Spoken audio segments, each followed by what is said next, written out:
Todos bienvenidos, hermanos, Dios les bendiga. Vamos a abrir las escrituras al Evangelio de Lucas. Evangelio de Lucas, capítulo número 5.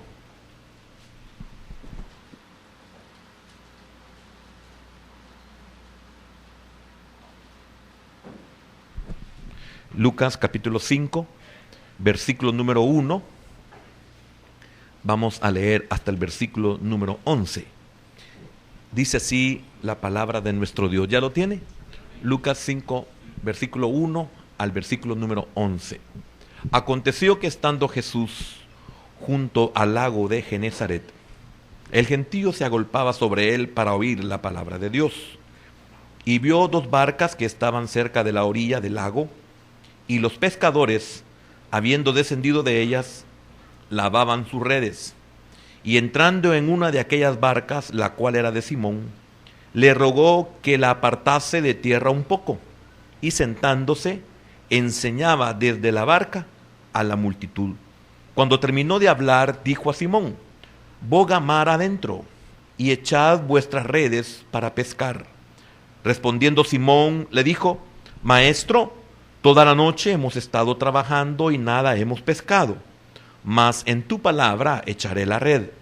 Y habiéndolo hecho, encerraron gran cantidad de peces, y su red se rompía.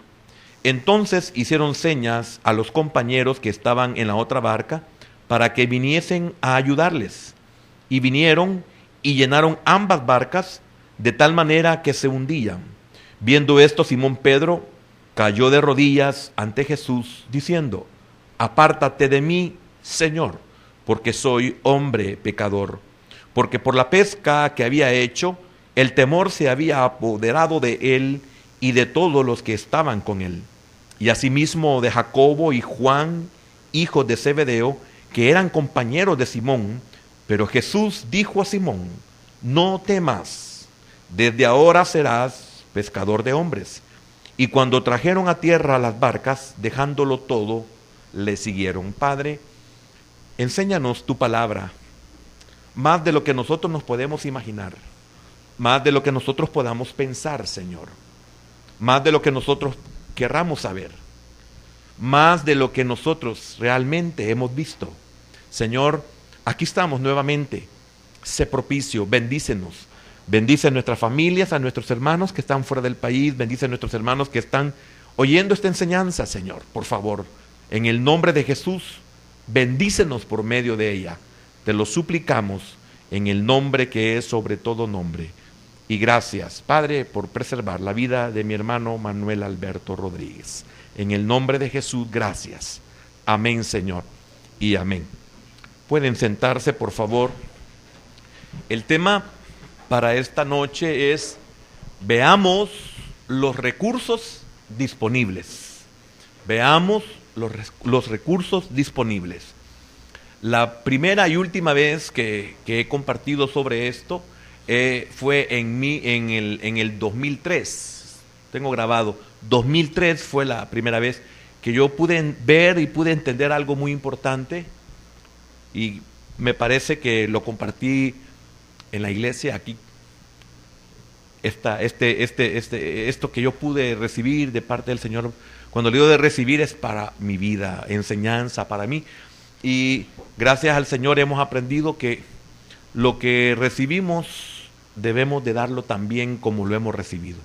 Lo recibí por gracia, tengo que darlo por gracia. Y en la medida que yo doy, en esa medida yo recibo. Y es muy precioso que usted pueda volverse un medio, un instrumento, un canal de Dios.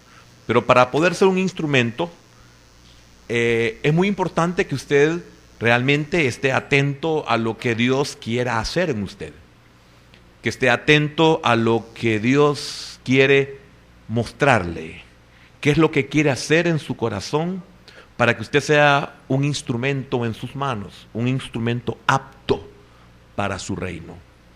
Y es por eso que es muy importante que podamos nosotros estar muy conscientes de lo que es el tema, porque el tema nos muestra realmente qué es lo que Dios quiere enseñarnos. Y qué importante es que veamos los recursos disponibles. Cuando nosotros tenemos una necesidad, ¿qué hacemos? ¿Nos hundimos como la gran mayoría? ¿O levantamos nuestra vista basado en la confianza en Dios, basado en la fe, basado en que hay disponibilidad para nosotros, aunque no la veamos? ¿Qué hacemos nosotros ante una necesidad? ¿Cómo nosotros podemos resolver? ¿Cómo resolvemos una necesidad? Cuando tenemos problemas, cuando se nos presenta un problema que nos sorprende, ¿cómo nosotros nos comportamos? ¿Qué hacemos? Nos volvemos como hormiguitas locas, como en muchas ocasiones lo he mencionado y lo he puesto como un ejemplo, como hormiguitas locas que no hallamos el camino, que perdemos la orientación, que chocamos unas a otras, que volvemos un caos el lugar geográfico o el lugar donde nosotros nos encontremos. ¿Qué es lo que nosotros hacemos cuando se presenta una necesidad, cuando se presenta un problema? ¿Cómo lo resolvemos? Esa es la manera en la cual el Señor estaba enseñándoles, especialmente a Pedro y a Jacobo y también a Juan. Estaba enseñándoles, si no me equivoco, Jacobo y Juan, ¿verdad? Los hijos de Zebedeo. Está en el versículo, ¿perdón? ¿En el 10? Así, gracias, sí. Dice, y asimismo de Jacobo y Juan, hijos de Zebedeo. Solo lo quería confirmar. No sé cuántas veces he leído eso y a veces se le olvidan a uno los personajes y a veces uno los cambia. Es normal, no juzgue eso, es normal. Es maravilloso y a la vez bien complejo querer enseñar la palabra de Dios. Entonces, bien importante porque el Señor quería hacer algo, quería mostrarles. Este no es el primer llamado que tiene Simón, que tiene Pedro, no es el primer llamado que tiene Juan y tiene Jacobo, su hermano, Jacobo y Juan, no es el primer llamado. Nosotros podemos sacar que esta es la tercera vez y la definitiva. Encontramos nosotros ahí en Juan 1 del versículo 40 al 42, cuando él llama por primera vez. Después encontramos en Mateo cuando él les habla por segunda vez, y hoy encontramos aquí en Lucas que se cree que este es ya el tercer llamamiento y el llamamiento definitivo. Y este llamamiento era un llamamiento para el discipulado. Ya no era un llamamiento para la salvación, aunque se menciona que va a ser los pescadores de hombres, pero es un llamamiento al discipulado. ¿Y qué es lo que el Señor tiene que enseñar y qué es lo que el Señor tiene que mostrarles a ellos para que ellos puedan sin ningún temor seguirlo? Y cuando digo sin ningún temor, son varios aspectos los que abarca el que ellos no tengan temor. Es por eso que, si no me equivoco, el Señor en el versículo 10 les dice: no temas. Mire qué importante es: no temas. Hermano, es increíble la oposición que está en la vida del discípulo cuando hay temor. Es increíble la oposición que hay en la vida del creyente. Estoy separando discípulo para el ministerio, y estoy hablando del creyente. Cuando hay temor, hay una gran oposición. Entonces el Señor tiene que enseñar, el Señor tiene que mostrar, el Señor tiene que hacer para que podamos entender esa palabra, y esa palabra es una palabra que nosotros debemos de obedecer. Él dice: no temas, por lo tanto nosotros debemos de ser obedientes y no temer. Porque si tememos, entonces ¿quién es Él para nosotros? Entonces, si nosotros tememos, entonces su palabra no lleva poder para transformar y restaurar mi vida. Cuando el Señor me dice: no temas, yo debo de obedecer. no tener temor. Pero es muy significativo cuando el Señor le dice no temas. ¿Por qué? Porque lo que sigue desde ahora, serás pescador de hombres. Espero siervo, espero siervas, no creyentes, siervos, siervas. Estoy diciendo ministros. Espero que puedan comprender esta palabra. Porque no se puede tener temor para el ministerio. El temor que se tiene y único que debe de haber es el temor reverente a Dios y el temor de fallarle a Dios y de fallarle a su pueblo.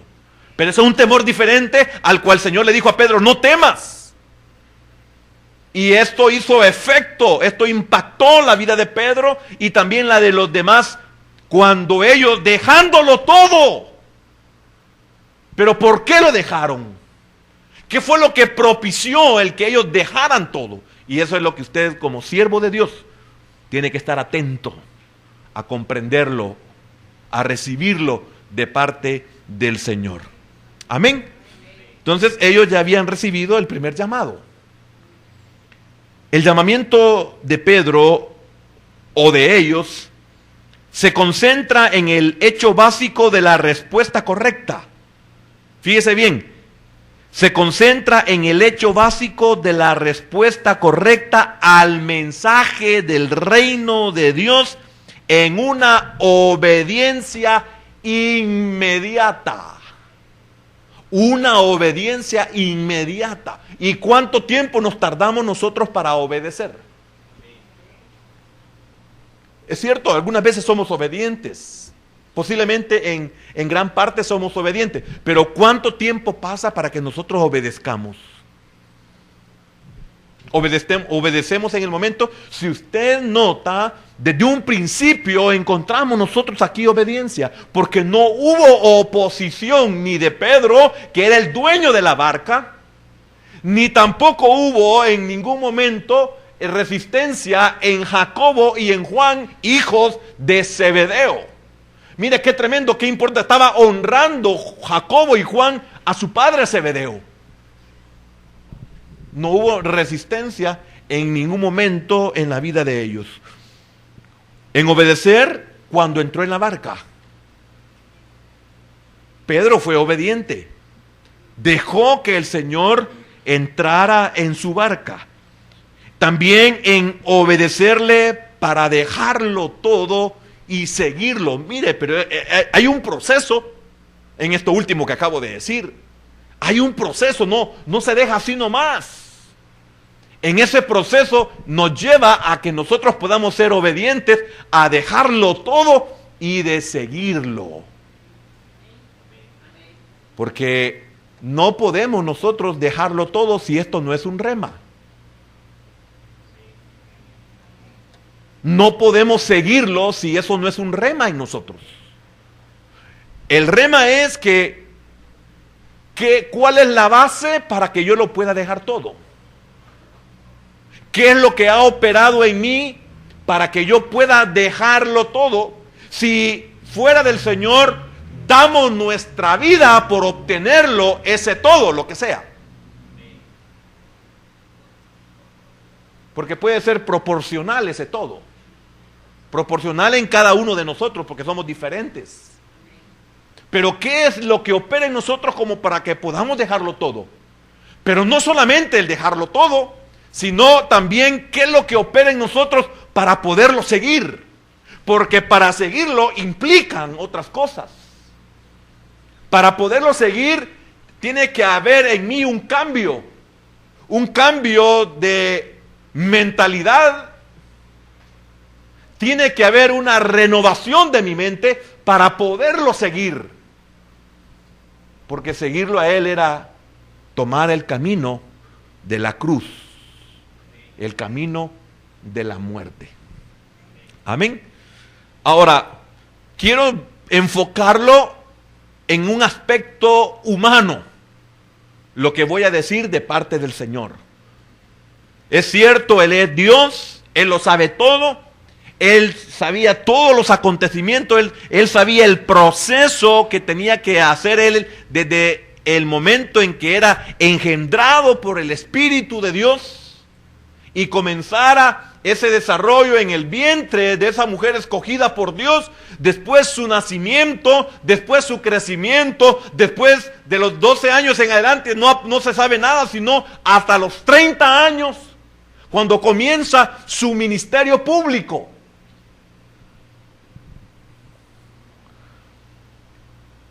¿Qué es lo que quiero transmitir y por qué dije lo anterior?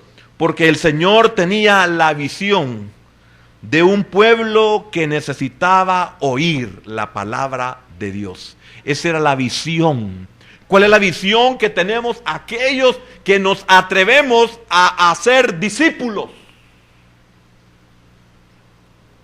Hay un libro que dice: el discípulo no nace, se hace. Hay un libro, y alguien me preguntaría: ¿y usted qué opina no de lo que dice el libro, sino del tema del libro? El discípulo no nace, se hace. En el mundo, el discípulo no nace, se hace. Y podría existir la posibilidad de que un discípulo, un aprendiz, nace y se hace en el sentido que trae vocación. Pero para mí, el discípulo del Señor, el Señor lo hace. Para mí, el Señor lo hace. Si alguien es discípulo, si alguien tiene un liderazgo, si alguien tiene un ministerio, el Señor lo hace. No sé si no lo veo muy convencido conmigo, pero esa es realmente mi opinión. Entonces el Señor tenía la visión de un pueblo que necesitaba oír la palabra de Dios. Y qué importante es saber, hermano, mire, en lo humano, porque Él fue también 100% hombre, en lo humano Él no podía cubrir, suplir las necesidades de todos. Y si el Señor, que era Dios, y si el Señor, que era perfecto, y si el Señor, que no necesitaba un micrófono, y que podía dirigirse hacia las multitudes, ¿cómo Él pudo tener la visión de que había un pueblo que necesitaba oír la palabra de Dios? ¿Y por qué Él comenzó a preparar discípulos? Para que ellos hicieran esa labor. ¿Y cuántos le huimos al discipulado? ¿Cuántos no estamos interesados en el discipulado? El porqué para llamar al discípulo es tener la visión de la gente que necesita oír la palabra de Dios. El porqué para llamar al discipulado. ¿Por qué llamamos nosotros al discipulado? ¿Por qué nosotros invitamos al discipulado? ¿Por qué nosotros insistimos en el discipulado? ¿Por qué nosotros enseñamos a formar? Es porque tenemos la visión de que la gente necesita oír la palabra de Dios. Fíjese que, si no me equivoco, en Mateo capítulo 9 y versículo número 35, en el versículo 36 dice, Mateo 9:36, y al ver las multitudes, tuvo compasión de ellas. ¿Por qué estoy tocando yo este versículo? Ay, gracias, ahí está mejor. ¿Por qué estoy tocando este versículo? Porque en Lucas 5 dice que la gente se agolpaba para oír. Fíjese qué tremendo, se agolpaba. ¿Qué es lo que la gente, ya vamos a ver esa palabra en el griego, por qué la gente se agolpaba? Aclara Lucas y dice, porque querían oír la palabra de Dios. Ahora, ¿qué es lo que nos motiva a nosotros a congregarnos? ¿Qué es lo que nos agolpamos nosotros? Mire qué tremendo el sentir del Señor. Y al ver las multitudes, tuvo compasión de ellas. Oiga, tuvo compasión de ellas porque estaban desamparadas. En Lucas 5, ellas estaban desorganizadas, las gentes. Estaban desorganizadas. No tenían un pastor, no tenían un líder. No había control sobre las multitudes, por eso se agolpaban hacia el Señor Jesús por la necesidad de oír, pero estaban fuera de control que el Señor tuvo. Y aquí vamos a comenzar a ver que nosotros veamos los recursos disponibles. Por eso el Señor vio una barca y vio al dueño de la barca y le pidió al dueño de la barca ocupar su barca. ¿Por qué? Porque la gente era incontrolable. Y qué bendición fuera, hermano, que el desorden se diera por la necesidad que hay en la gente. Pero en nuestros tiempos hay que rogarle a la gente porque se agolpan hacia los conciertos, se agolpan hacia las cosas satánicas, se agolpan hacia las cosas del mundo, se agolpan hacia los beneficios mundanos, a los deleites de la carne. Para eso se agolpan, son descontroladas, se descontrolan. Pero para las cosas del Señor,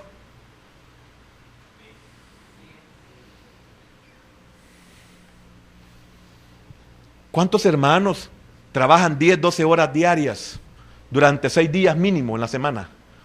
Y solo se congregan el domingo en la mañana y no los volvemos a ver sino hasta el siguiente domingo, si es que no se enferman. Con el permiso de la hermana Roxana y la hermana Bertaluz. Si es que no se enferman. Si es que no le llaman del trabajo de una emergencia. Se agolpan hacia las otras cosas, pero no para ellas. No estoy hablando de la hermana Bertaluz ni de la hermana Roxana. Ya me comprendió que no es eso, que es verdad. Sí, va. Okay. Entonces, al ver las multitudes, tuvo compasión de ellas porque estaban desamparadas, oiga, y dispersas como ovejas que no tienen pastor. Y yo no sé si ahí mismo, no sé si en el 35, lástima que perdí el capítulo de Mateo, no sé si ahí el Señor menciona, sí, en el 35, póngame el 35, ahí está, gracias. Dice, recorría Jesús todas las ciudades y aldeas. Ahora comprende por qué el Señor recorría ciudades y aldeas. Porque Él sabía, tenía la visión de que la gente tenía necesidad de oír palabra de Dios, y es por eso que Él llevó a formar discípulos, y no solamente a formar discípulos, sino a tratar con el discípulo para que el discípulo lo abandone todo y le siga.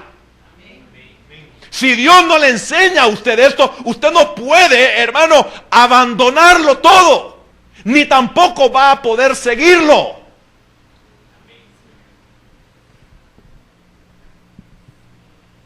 Yo sé lo que le estoy diciendo. Yo sí sé lo que le estoy diciendo. Dejarlo todo son de las cosas más difíciles. Y quizás me tocó como a Pedro, que lo más que dejé fueron unas redes sucias y rotas o remendadas. Pero era el todo de Pedro. Pero aún dejar eso no es fácil. ¿Y qué se necesita para dejarlo todo y seguirlo? Eso es lo que el Señor hizo en esta porción. Y usted debe de saberlo ya. Al nomás leerlo puede comprender qué fue lo que el Señor hizo en ellos, para que ellos, dejándolo todo, fue el día más próspero de toda su vida.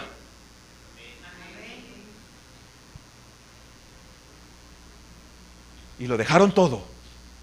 Ahora, si ese es por lo cual ellos toda la vida habían pescado y habían trabajado, ¿cómo era posible que ahora que sus barcas estaban casi hundiéndose, sus redes casi rompiéndose, cómo es que lo pudieron dejar todo? ¿Qué fue lo que el Señor impactó en ellos para que ellos pudieran dejar la mayor bendición de toda su vida? Cuando comenzaba esa empresa a florecer, lo abandonan. Es absurdo. Es absurdo. Pero ¿qué es lo que el Señor hizo? Para que ellos lo dejaran todo y le siguieran.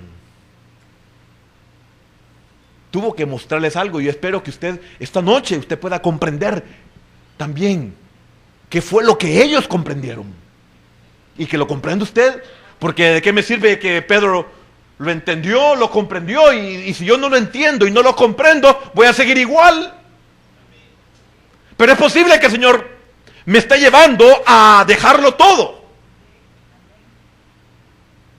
Y tiene que ser en el tiempo de Dios, y tiene que ser en el lugar de Dios, y tiene que ser bajo el propósito de Dios y bajo la visión de Dios, para que yo lo pueda hacer. En el 35, mire qué importante lo que dice al final este versículo. Enseñando en las sinagogas de ellos y predicando el evangelio del reino. Oiga, el evangelio del reino, lo que el humano necesita es el evangelio del reino. Lo que usted y yo necesitamos es el evangelio del reino, no otras locuras. Porque fuera de ello todo es vanidad, todo es locura. Vamos a los mejores simposios, vamos a los mejores congresos, vamos a los mejores talleres, etcétera, etcétera, etcétera. Y todo eso nos sirve para el propósito de Dios en mi vida. No sirve. Hay que llegar a viejo y darse cuenta de que vanidad de vanidades, todo es vanidad. Teme a Dios y guarda sus mandamientos, es las palabras del viejo. Porque ya lo vivió todo. Porque ya lo vio todo. Porque ya lo degustó todo. Porque ya lo tuvo todo. Teme a Dios y guarda sus mandamientos. Ese es el todo del hombre. Y el consejo más tremendo que yo encuentro en la Biblia para el humano es: acuérdate de tu Creador en los días de tu juventud, porque vendrán los días malos y te darás cuenta que en ellos no encontrarás contentamiento, porque te darás cuenta que estás decrépito, porque te darás cuenta que vas desapareciendo y que te vas hasta reduciendo tanto en volumen de masa como en estatura. Y por muy bien que estés, son malos ya, porque estás desapareciendo. Entonces, antes de que eso llegue, acuérdate de tu Creador, para que cuando vengan los días malos, tú seas como un árbol robusto, en fe. Tu fuerza ya no está en el cuerpo. Tu esperanza ya no está en el banco. Porque así como diste tu vida para tener esa casa, tu casa está igual que tú, llena de moho, con desgaste por la intemperie. Y cuando tú la ofreces para venderla, te ofrecen el 15% de lo que te costó hace 30 años. Entonces estás igual que tu casa, viejo y arruinado. Hermano, ¿me equivoco?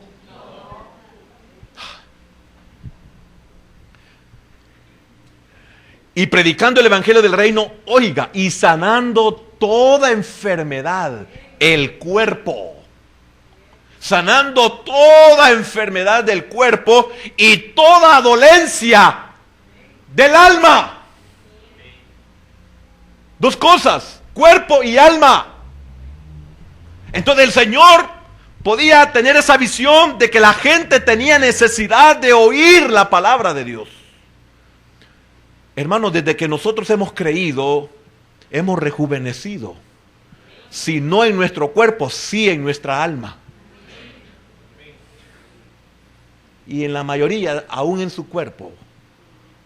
Porque la restauración, aunque no sea una restauración plena, la restauración ha alcanzado el cuerpo. ¿Por qué? Porque el cuerpo es el reflejo de lo que es el alma. Si usted está contristado, Y no voy a explicarlo en qué. Si usted está contristado, se manifiesta a través del cuerpo.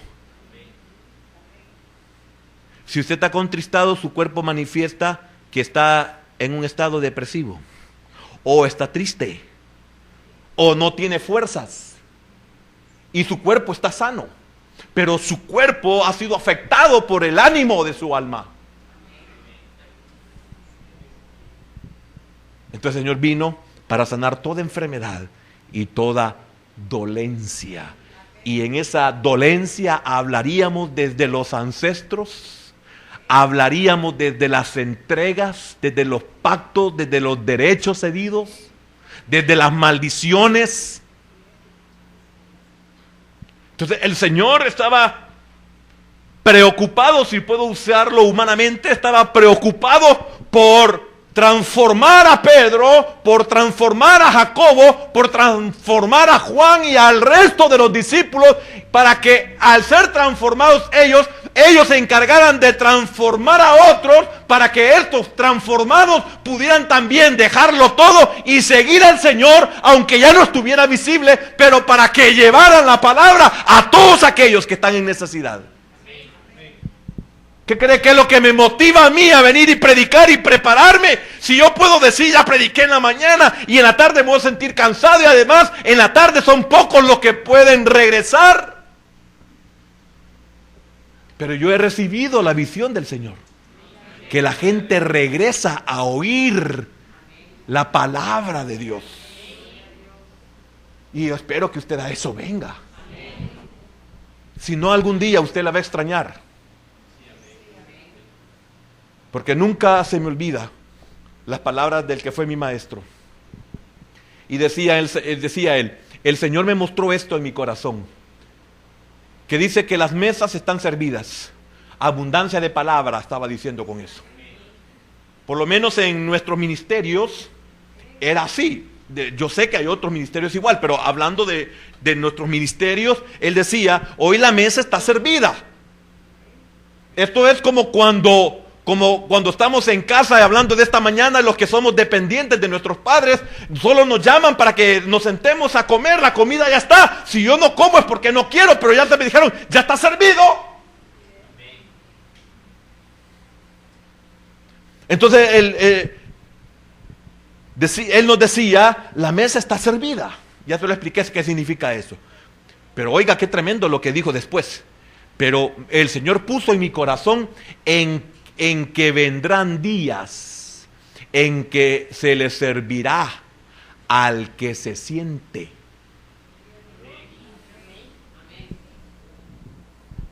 Significa que si usted no busca la mesa y se sienta, no se le va a servir comida.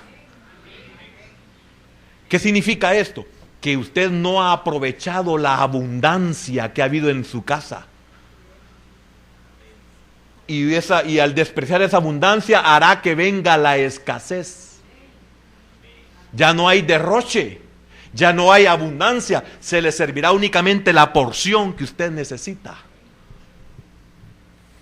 Espero que me dé a entender. Entonces la gente se agolpaba. Epikeimai es la palabra griega, epikeimai, con K, epikeimai, así como lo oye, con la diferencia de que es con K, epikeimai. La gente se agolpaba. Algunos le dan la interpretación, y es correcta, de que la gente presionaba. O sea, cuando la multitud aprieta, cuando la multitud se viene encima, como cuando usted está entre gente hambrienta y aparece enfrente de ellos con pan, ¿qué cree que pasaría? La gente se agolpara sobre usted. La gente presionara para que usted les dé. Imagínese qué tremendo. Nosotros en nuestros tiempos tenemos que tratar la manera de persuadir, y no en la forma que la serpiente persuadió a Eva. Nosotros queremos de persuadir al pueblo de que el pueblo es necesitado, de que busque la palabra, de que aproveche, porque vendrán tiempos en que usted va a anhelar esto que hoy tiene y no lo valora. Y se va a acordar de mí, Porque no lo digo por un capricho, ni lo digo por sentirme bien, sino porque es una verdad.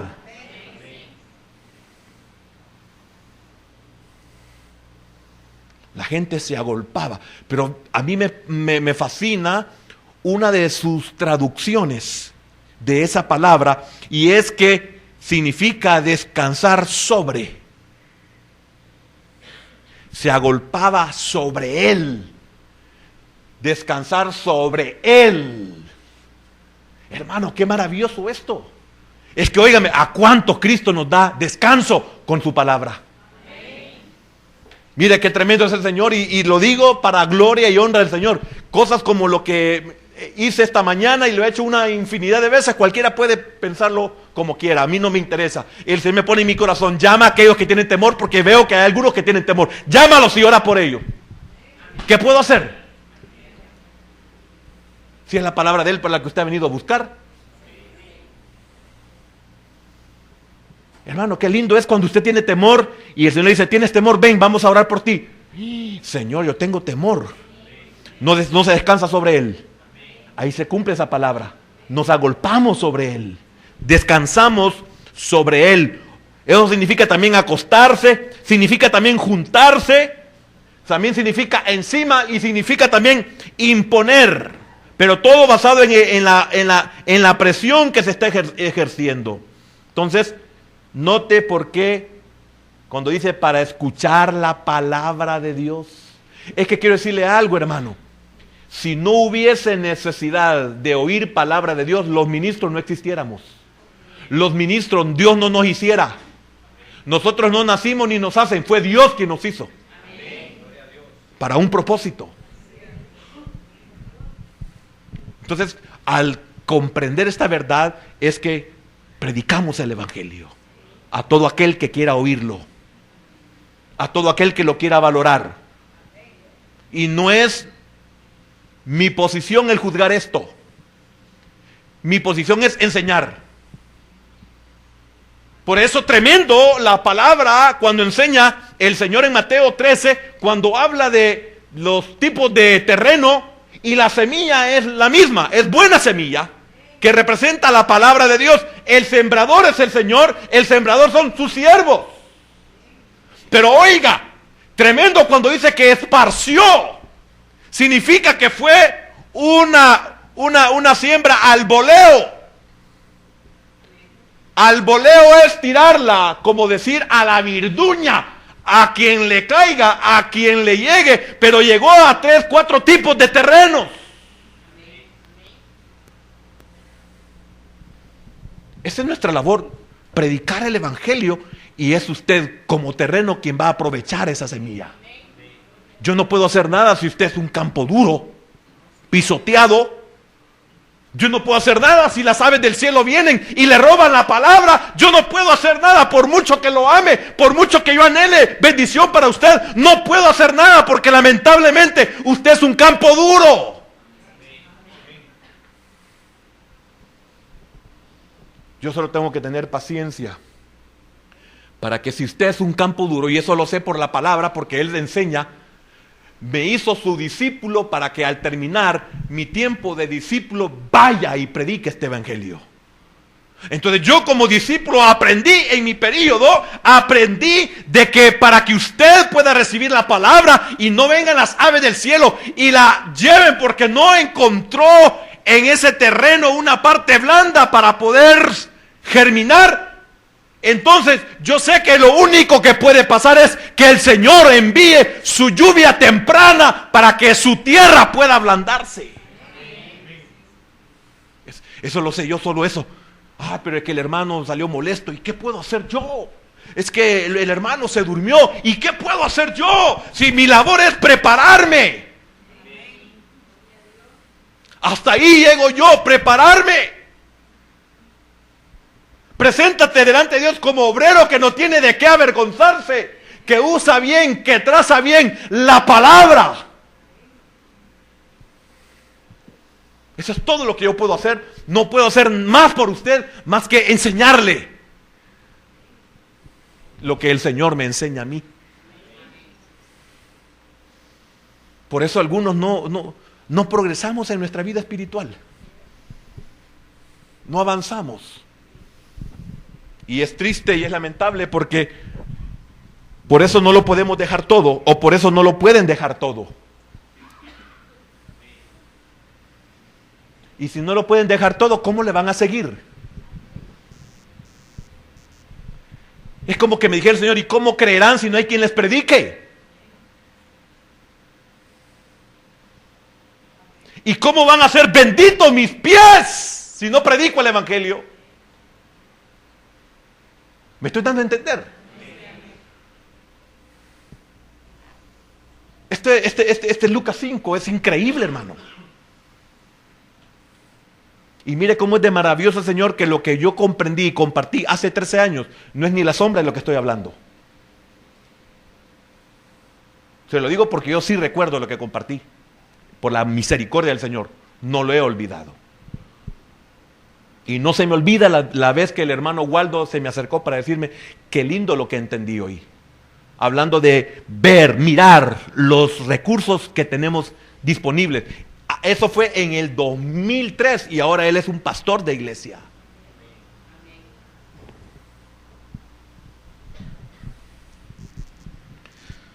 Amén. Entonces la gente se agolpaba.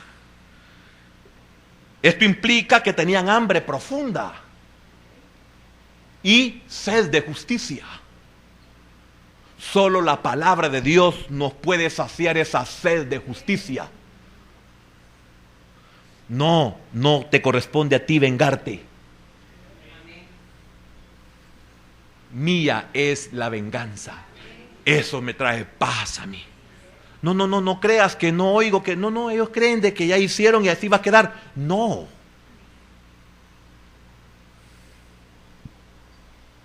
La esperanza de impunidad, se le dije esta mañana, la esperanza de impunidad es el soporte de toda iniquidad. Que me alegro que algunos se recuerdan de lo que dije. Porque hasta eso es importante, hermano.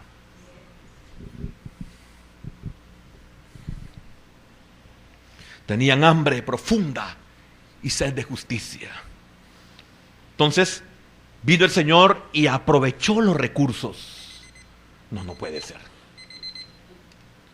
Aprovechó los recursos. Recursos, acción y efecto de reunir. Por eso le decía yo al principio, hermano, ¿qué es lo que usted hace cuando tiene una necesidad? ¿Qué es lo que usted hace cuando se le presenta un problema o un conflicto? ¿Cómo lo resuelve? ¿Es usted igual que el Señor? Porque esto hay que aprenderlo del Señor. El Señor levantó su vista hacia el horizonte y comenzó a ver qué recursos tenía a su disposición. Vio la multitud que se agolpaba sobre él queriendo oír la palabra de Dios, pero él no podía hacer nada, no podía controlar aquella situación. Entonces él, para resolver esa situación, levantó sus ojos y vio que estaba la barca y estaba su dueño, que era Simón. Y qué tremendo, porque ocupó la barca de Pedro para enseñarle a la multitud. Y esto tiene otra enseñanza que no voy a poder abarcarla hoy. Tiene una enseñanza maravillosa porque mira el resultado, hermano. Porque encontramos ahí en el contexto de que Pedro estaba fatigado, toda la noche había pescado, etcétera, etcétera. Pero esa es otra enseñanza ahí. No es lo importante lo que estamos viendo nosotros en esta noche, sino que usted y yo podamos ver y disponer de qué recursos están a nuestro favor. Hermano, usted como creyente, usted puede resolver. Pero tenemos que aprender que hay recursos que no los vemos, pero levantemos nuestra vista. En este caso era físico, se podían ver. Pero ¿cuántos tienen los recursos a la vista y no los ven? Porque les dije que eran como aquellas hormiguitas locas que tropiezan y se desorientan. Algunas corren hacia donde está el peligro y no se percatan. Recursos, acción y efecto de reunir. Medio a que se recurre para algo. Oiga, medio a que se recurre para algo. Algunos nos estamos muriendo de hambre y no tenemos la visión de ver qué podemos hacer, qué es lo que tengo a mi favor. Por lo menos tengo un cuerpo sano como para ir a cargar cualquier cosa. Hay gente que tiene a la disposición limones y los limones se pudren. Tienen recursos, pero no han aprendido a ver qué recursos tienen para poder solucionar el problema del presente. Recursos son bienes, medios de subsistencia, pero también oportunidades para servir. Y nadie lo ve como un recurso. Su necesidad es una oportunidad para mí, para que yo pueda ejercer el ministerio. Su necesidad es el recurso para mí, para que yo le pueda enseñar la palabra de Dios. Y el Señor les transmitió a ellos esta verdad. Es algo que casi no se toca, algo que se habla y se ocupa para ver que si le doy al Señor mi barca, el Señor me bendice. Si yo le doy un colón al Señor, Él me da 1000. Esa es la enseñanza tradicionalista de esta porción. Dale al Señor y te vas a enriquecer. No estamos hablando de eso. Y eso no significa que no hay una enseñanza verdadera en lo que acabo de decir, pero no de esa manera manipuladora, no de esa manera mercantilista.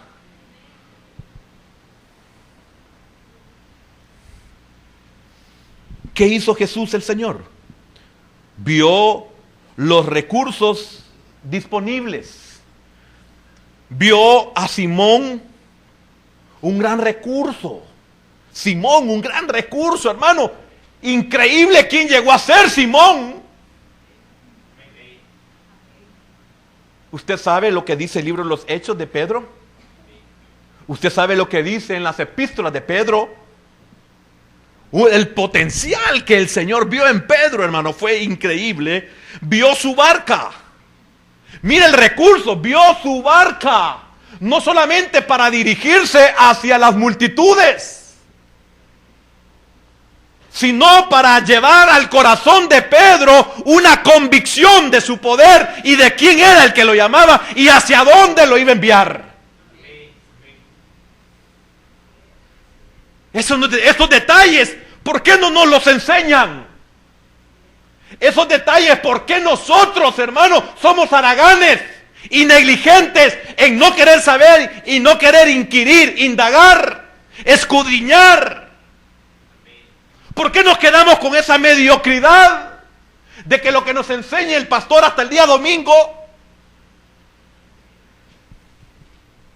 cuando es usted quien debería con diligencia buscar? No, Señor, yo no me conformo con un sermón, un sermón a la semana. No puedo, Señor, no puedo. No sé cómo lo va a interpretar, pero yo todo lo que predico lo vuelvo a oír, hermano, y digo, Señor, qué tremendo lo que entendí, y estoy de oyente, y yo lo dije. Explíqueme eso. Explíqueme eso. Significa que uno dice verdades que no salen del corazón de uno, sino que vienen del corazón de Dios. Y en ese momento solo fui un medio, un parlante, pero después soy un escucha.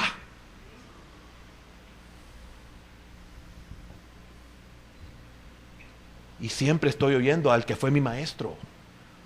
Y me gusta oír a contados, no sé ni cómo decirlo, a algunos siervos que vale la pena oírlos.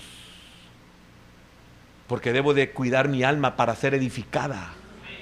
¿En qué sentido? De que pues, si voy a dedicarle 1 hora a una prédica, debe ser alguien que ministre mi alma. Yo necesito restauración. Yo necesito aprender. ¿Y cómo entenderé si no hay quien me enseñe? Dijo el eunuco. Yo no lo sé todo ni lo recibo todo. Hay otros que reciben. Y bastante. Vio su barca.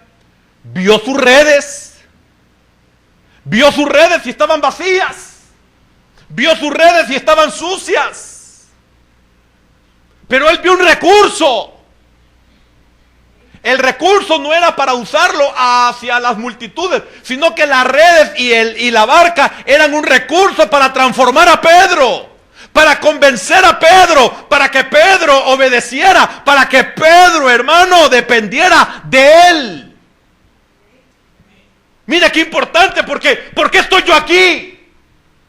¿Por qué tengo yo un ministerio? ¿Por qué tengo un pueblo? ¿Por qué? ¿Qué fue lo que pasó en mí para que el Señor me convenciera de que tenía que dejarlo y vivir por fe, sirviéndole a Él? No importando si eran 1 o 2, 3 personas con las que se comenzó. ¿Qué fue lo que operó en mí para que yo creyera que el Señor podía levantar aún de esos 2 un pueblo? Amén. Dígame. Si quiero decirle algo, hermano, lo más difícil en el ministerio es comenzar y también mantenerse, pero hablo del principio. Es difícil porque todo hace falta, porque nada hay.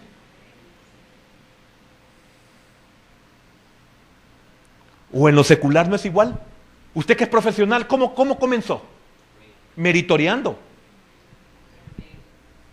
¿Cómo comenzó? De ayuda del odontólogo, del médico. Ahí estaba usted aprendiendo cómo operaban y esperando que alguna vez le dieran el turno, pero usted estaba prefiriendo que no se lo dieran porque ¿y si lo mato? Pero ve que no comenzó así. Hubo algo que transformó su vida y que decidió tirarse. Y le aseguro que no fue en tu nombre, Señor.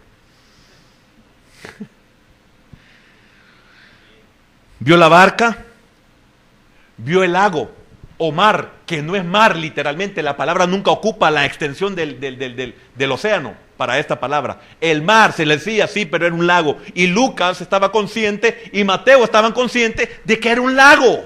También Marcos, igual que Juan. Pero vio un recurso, vio el mar. Y vio un recurso que Pedro no veía, pero él sí veía. Y que era el recurso que iba a ocupar para que Pedro viera quién era él y quién lo llamaba y quién lo enviaba. Si el Señor no hace esa operación, no lo dejan todo. Ay, hermano, el tiempo se me fue, ¿cómo hago?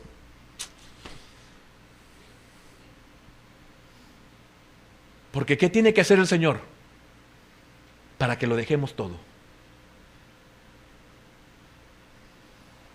Y después de dejarlo todo, que le sigamos.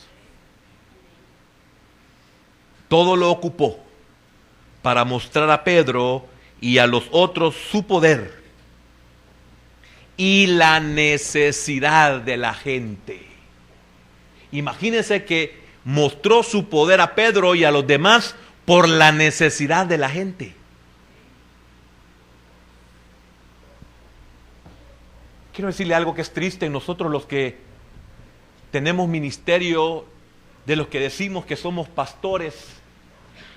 Al principio, cuando nosotros comenzamos, andamos ganándonos a la gente, chinchineando a la gente, convenciendo a la gente, persuadiendo a la gente, rogándole a la gente, y después nos creemos los billetes de $1,000 que ya nadie nos puede saludar. Entonces se nos olvidó nuestro principio. Y como mi madre me enseñó una vez, ¿verdad?, de no olvidar que fui guayabo, y sigo siendo, pero en el sentido de lo que usted ya sabe. O sea que usted ya se le olvidó que era guayabo. ¿Por qué maltrata al joven? Ya se le olvidó que usted fue joven. ¿Por qué maltrata al joven discriminándolo, humillándolo, despreciándolo, marginándolo porque no tiene nada? Que ya no se acuerda usted que también es un joven acabado. Si todos los jóvenes son acabados, nadie trabaja, todos son mantenidos, todos fuimos mantenidos. Y no es un pecado eso tampoco, es la ley de la vida. Y además que entre más escasez vivamos, más preservados somos. Pero se nos olvida. Algunas hermanas viejas se les olvida que fueron cipotas y que también salieron preñadas. ¡Qué bárbara lo que vino a hacer! Y usted no lo hizo hace 30 años. Lo que pasa es que nadie lo sabe. Pero Dios lo está sacando a luz.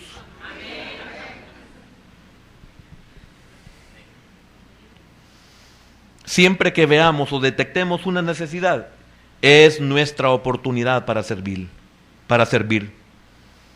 Él tenía que encontrar alguna manera de atender las necesidades de las multitudes. Eran tantos y tantas sus necesidades que no se podía manejar el desorden. Por eso él vio con compasión al pueblo. Él vio que no tenían pastor, que no tenían quien supliera sus necesidades. Porque él no podía satisfacer o suplir las necesidades de cada uno de ellos. Por lo tanto, él no se quedó parado ahí como quien dice no puedo hacer nada. Comenzó a obrar en la vida de Pedro. ¿Y quién llegó a ser Pedro que es su sombra? ¿Y quién llegó a ser Pedro que en su primer mensaje se convirtieron? Y en su segundo mensaje se convirtieron. Y que estaba un hombre ahí en el templo de Hermosa y que era cojo de nacimiento.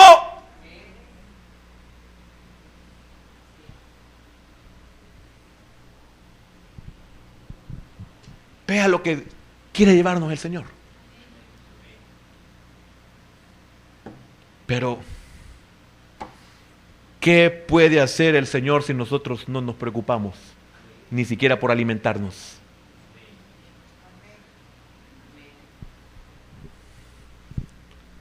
Imagínense cuánto tiempo oímos de palabra, cuánto tiempo vemos televisión,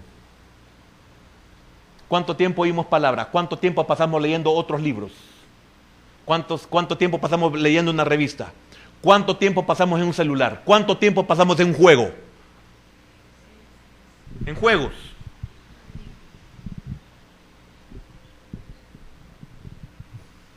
Y seguimos vegetando. Y nos preguntamos, hermano, es que el Señor no me ayuda, es que el Señor no me saca de esta, yo siento que me hundo. ¿Por qué se hunde?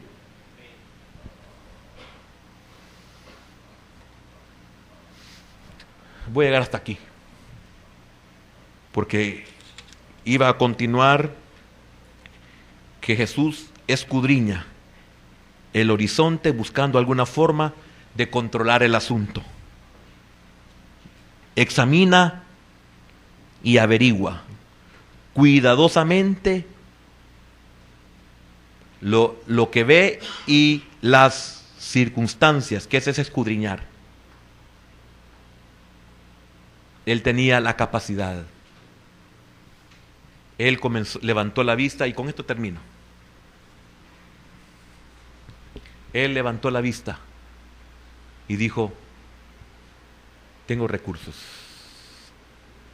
Hay una barca.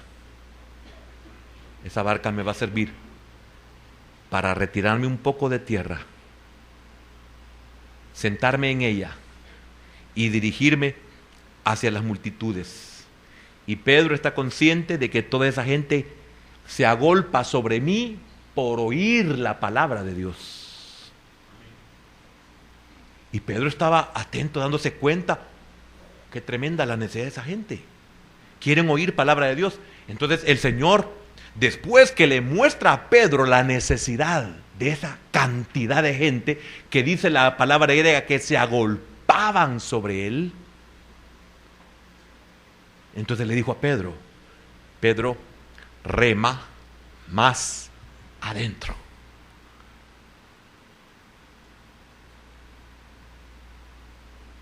Y voy a mostrarte de qué soy yo capaz. ¿En qué sentido?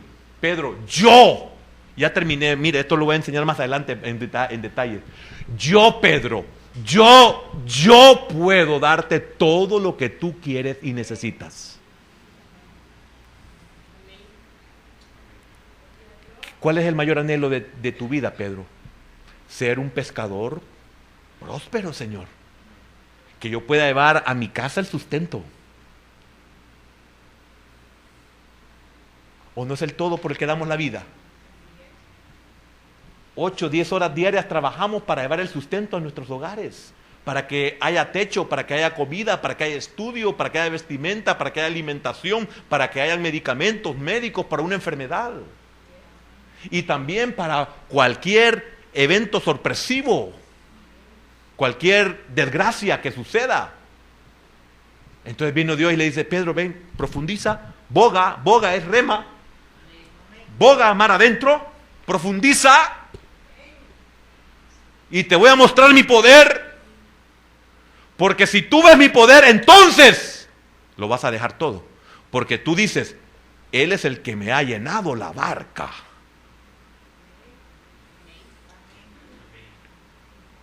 Y yo toda mi vida he tratado de llenarla y nunca la he llenado.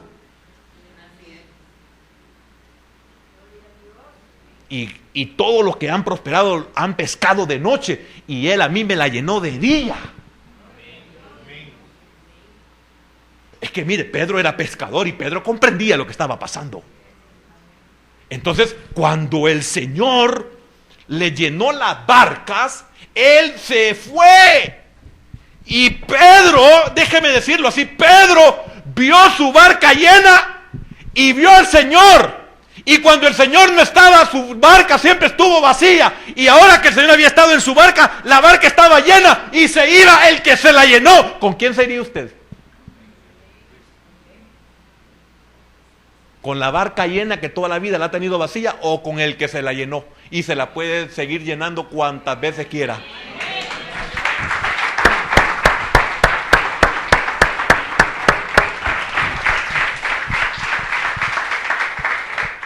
Entonces Pedro vio al Señor y dijo: este es mi recurso.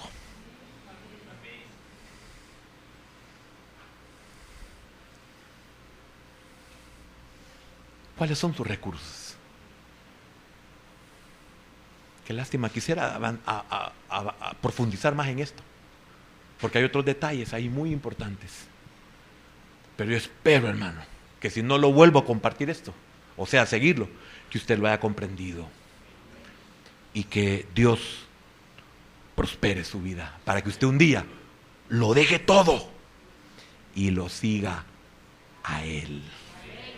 Vamos a orar. Padre, gracias. Gracias, Señor, porque vistes alrededor y vistes una oportunidad, Señor. Hiciste tus planes, vistes una embarcación y en ella un pescador. Y tú, Señor, necesitabas ambos. Necesitabas, Padre, la barca y el pescador. La barca para predicarle a esa gente que se agolpaba, y al pescador para hacer de él uno como tú. Muchos se avergüenzan de querer ser predicadores, otros se avergüenzan la idea de ser pastores y no pueden visualizar que ser un predicador es ser un Jesús, que el ser pastor es ser un Jesús. Y Pedro comprendió esto, hermano, y es por eso que Pedro lo dejó todo y lo siguió.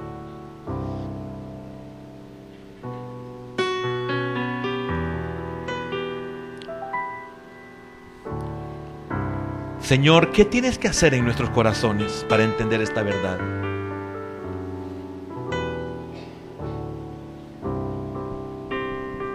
Porque a Pedro le hiciste un llamado para ser creyente, le hiciste un llamado para ser discípulo, y un tercer llamado como el de Lucas, para hacer tu obra completa, y que él en ese tercer nivel pudiera dejarlo todo y seguirte.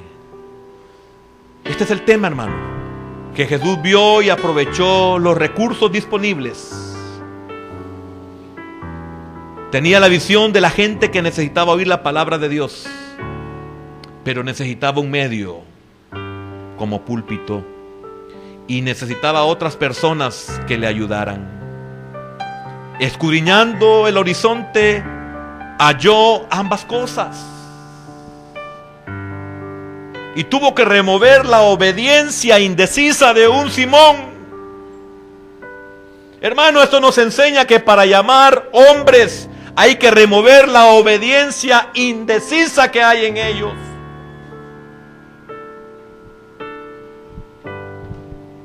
Hermano, tan pronto él terminó de predicar, decidió conquistar la lealtad y la obediencia de Pedro, mostrándole su poder, un poder oculto, llenarle su barca y llenarla de tal manera que tuvieron que pasar a la otra barca. Y yo te pregunto, ¿cómo es que ambas barcas se llenaron? ¿No será que en lo que daban se multiplicaban? En lo que daban la red sacaba más. Y esto Pedro lo observaba cuidadosamente, porque no era algo normal que había sucedido. Ya era de día, y de día no hay peces en la superficie.